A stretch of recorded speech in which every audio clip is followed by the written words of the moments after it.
Hello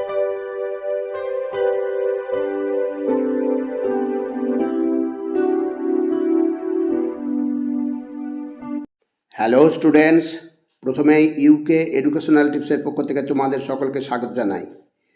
Vidyasagar University first সেমিস্টারের BA BSc বিকমের প্রত্যেক স্টুডেন্টসদের জন্য ভিএসসি পেপার সাজেশন হিসাবে এনভায়রনমেন্টাল স্টাডিজ অর্থাৎ পরিবেশবিদ্যার unit 6 environmental policies and practices থেকে বেশ কয়েকটি ভেরি ইম্পর্টেন্ট কোশ্চেন অ্যান্সারের পার্ট 1 আজকের ভিডিওতে আলোচনা করা হয়েছে। সুতরাং স্টুডেন্টস, তোমরা প্রত্যেকটা প্রশ্নোত্তর গুরুত্ব সহকারে লক্ষ্য করো।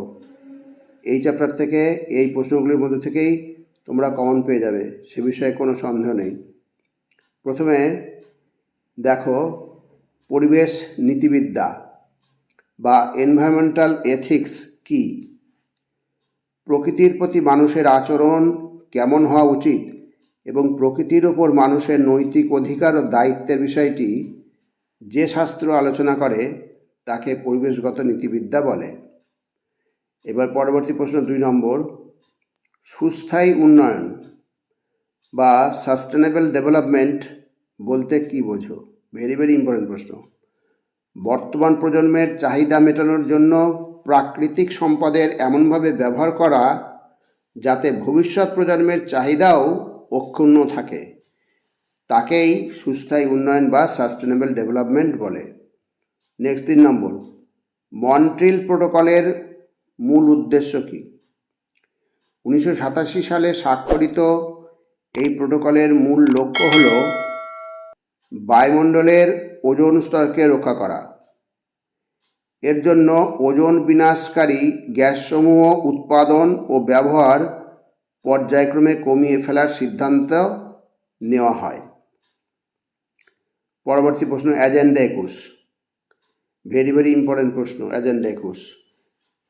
1992 সালে ব্রাজিলের রিও ডি জেনেরো শহরে অনুষ্ঠিত বসুন্ধরা সম্মেলনে গৃহীত 21 দফা কর্মসূচিকে এজেন্ডা 21 বা এজেন্ডা 21 বলে। নেক্সট, কার্বন ক্রেডিট বলতে কি বোঝো? কোনো শিল্প সংস্থা বা দেশ নির্দিষ্ট সীমার চেয়ে কম কার্বন নির্গমন করলে যে পরিমাণ কার্বন তারা সাশ্রয় করে তার একটি আর্থিক মান থাকে। এই সাশ্রয়কৃত পরিমাণকে কার্বন ক্রেডিট বলে, যা অন্য কোনো অধিক দূষণকারী দেশ বা সংস্থার কাছে বিক্রি করা যায়। পরবর্তী প্রশ্ন, কার্বন ট্যাক্স। প্রত্যেকটা প্রশ্ন ভেরি ইম্পর্টেন্ট। কার্বনের ব্যয়ের উপর যে কর ব্যবস্থা তাকে কার্বন ট্যাক্স বলে। দূষণ নিয়ন্ত্রণের জন্য এটি একটি আন্তর্জাতিক পদক্ষেপ। জীবাশ্ম জ্বালানির দহনের ফলে যে গ্রিনহাউস গ্যাস উৎপন্ন হয় এবং তার ভিত্তিতে যে মূল্য দিতে হয় তাকে কার্বন ট্যাক্স বলে। নেক্সট 7 নম্বর, কিয়োটো প্রোটোকল কি? 1997 সালে জাপানের কিয়োটো শহরে স্বাক্ষরিত এই আন্তর্জাতিক চুক্তির মূল লক্ষ্য ছিল গ্রিনহাউস গ্যাস নির্গমন কমিয়ে বৈশ্বিক উষ্ণায়ন নিয়ন্ত্রণ করা। পরবর্তী প্রশ্ন, পরিবেশ সুরক্ষা আইন 1986 গুরুত্ব কী?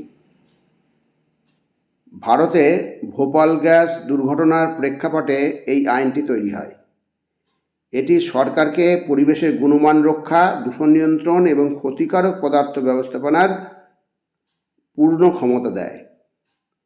নেক্সট, ইআইএ বা এনভায়রনমেন্টাল ইম্প্যাক্ট অ্যাসেসমেন্ট কি? ভেরি ইম্পর্টেন্ট প্রশ্ন। কোনো বড় উন্নয়নমূলক প্রকল্প শুরু করার আগে সেটি পরিবেশের উপর কতটা প্রভাব ফেলতে পারে তা বৈজ্ঞানিক পদ্ধতিতে মূল্যায়ন করাকে ইআইএ বা এনভায়রনমেন্টাল ইম্প্যাক্ট অ্যাসেসমেন্ট বলা হয়। 10 নম্বর, আর একটা মোস্ট ইম্পর্টেন্ট প্রশ্ন, গ্রিন বেঞ্চ বলতে কি বোঝো? পরিবেশ সংক্রান্ত মামলাগুলোর দ্রুত নিষ্পত্তির জন্য সুপ্রিম কোর্টের নির্দেশে কলকাতা হাইকোর্ট 1987 সালে যে বিশেষ বিচার বিভাগীয় বেঞ্চ গঠন করে তাকে গ্রিন বেঞ্চ বলে।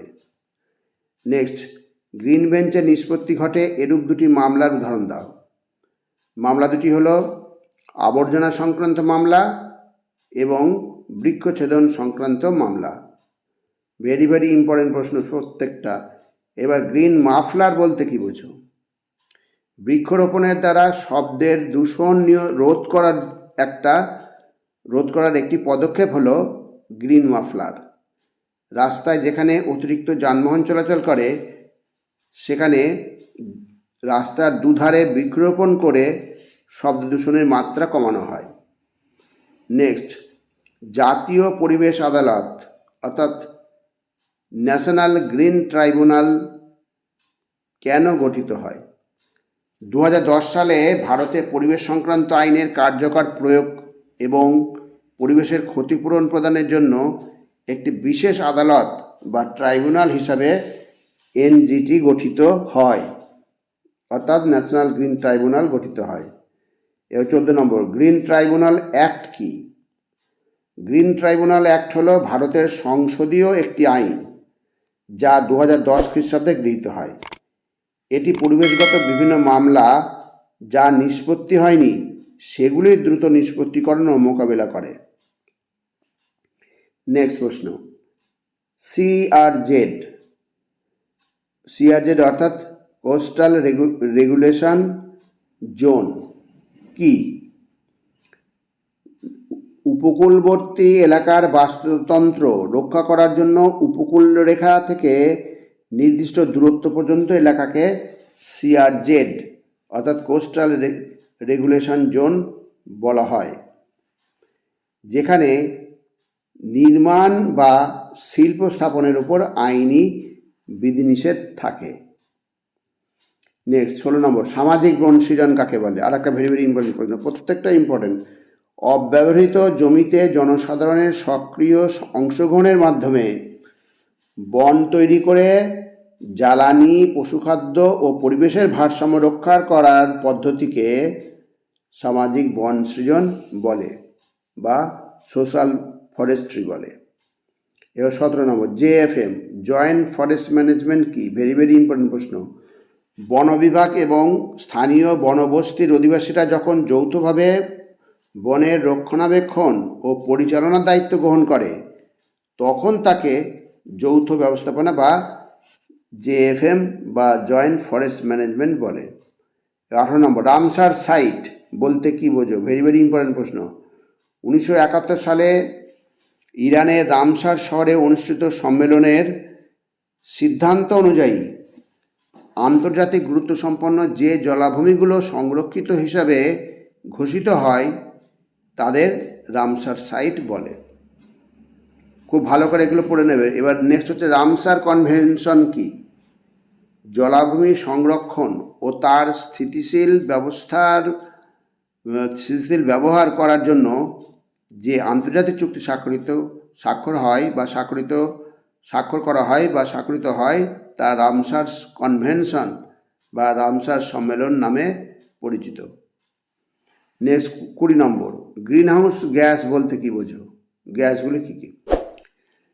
অবলোহিত বা ইনফ্রারেড রশ্মির বিকিরণে বায়ুমণ্ডলের যে গ্যাসগুলি বাধা দেয়, এই ইনফ্রারেড রশ্মির বিকিরণে বায়ুমণ্ডলের যে গ্যাসগুলি বাধা দেয় তাদের গ্রিনহাউস গ্যাস বলে।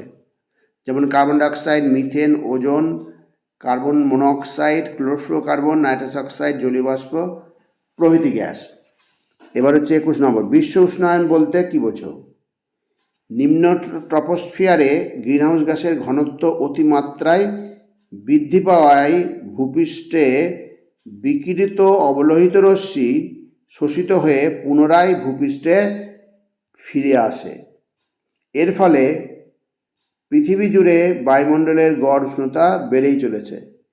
এই ঘটনাকে পরিবেশ বিজ্ঞানী বা আবহাওয়া বিজ্ঞানীরা বিশ্ব উষ্ণায়ন বা গ্লোবাল ওয়ার্মিং রূপে আখ্যা দিয়েছেন।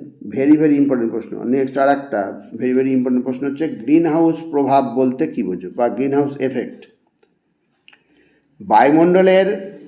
বায়ুমণ্ডলে গ্রিনহাউস গ্যাসের মাত্রাতিরিক্ত ঘনত্ব বৃদ্ধির ফলে বায়ুমণ্ডলে এদের সম্মিলিতভাবে চাঁদোয়ার মতো একটি গ্যাসীয় আবরণের সৃষ্টি হয়েছে, যার প্রভাবে ভূপৃষ্ঠ থেকে বিকিরিত অবলোহিত রশ্মি অর্থাৎ ইনফ্রারেড রশ্মি মহাশূন্যে ফিরে না গিয়ে শোষিত হয়ে পৃথিবীর বায়ুমণ্ডলকে উত্তপ্ত করে এবং পৃথিবীর গড় তাপমাত্রার বৃদ্ধি ঘটায়।